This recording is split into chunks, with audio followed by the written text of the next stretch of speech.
Sneezat, the dogs are away. Safe. I've got the knife. Perfect.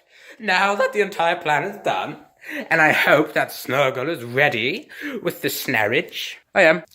Everybody gather every single crumpled tissue I've ever blown my nose into, that's a lot, and put them on the snarage. We're going up to chase. We're going up to start everything by throwing the tissues in their faces.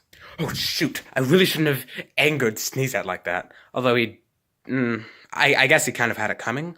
But I'm gonna go up here. And what the heck? It's my phone. Hello? You're going to die. All right. Now that we're all ready, I better bring some spare tissues first. There. And now, but sir, didn't know that mucus in your nose just becomes solid?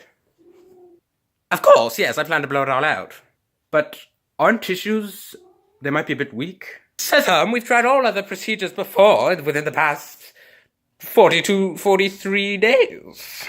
Oh, now I'm starting to forget how long I've had this stupid cold because it's messing with my memory. Anyways, we tried nostril boiling 15 days ago. We tried using a corkscrew 9 days ago, and it ended up exploding into 5 pieces, killing, what was his name again? Snugger?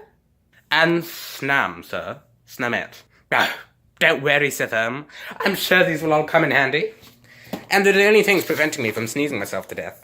Okay, Caitlin, we're coming! Shoot! Whoa! Snuggle, what's happening? The load's too heavy, sir. The snarage might fall. Holding on by the reins, right? Oh, yes, sir. I have an idea. I'll shoot it with this booger ball.